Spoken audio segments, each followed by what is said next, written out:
tokoavana dia miaraka amin'ny Irmara ny président Andry Rajoelina dia izay ihany.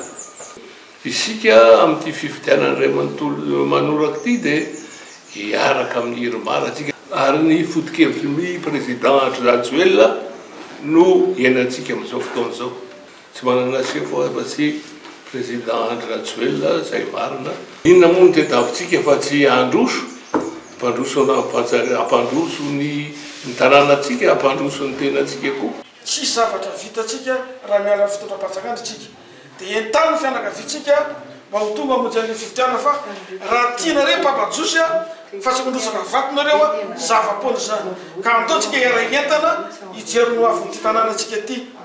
Manantena fiaraha-miasa atsika, manantena ny tontolonantsika, ho ampindramanay 7 mianada mianakareo no fitondrana anatin'ny 5 taona ahafahanay mamita ny etaetanay, ahafahanay mamita manatra tanjony fitondrana amin'izao, ahafahanay miara-miasa amin'ny docteur Robinson Vady ka entanatsika rehetra samy tsy anareo zotsony no entanina fa mba samy mbo manentana atsika rehetrarehetrany.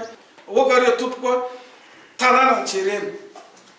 Entana koa le karapanondro zadindro tompoko e.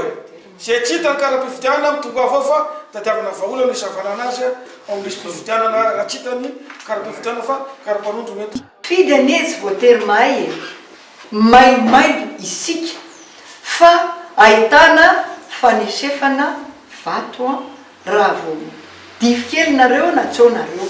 Donc maimay tsika afaraka foana zay maimay fa ny ratsy tsy tery lalana. Ny ratsy tsy mieritreritra mihitsy hoe ahoana ny anaovako ny foto-drafitrasako mbo tsaratsara koa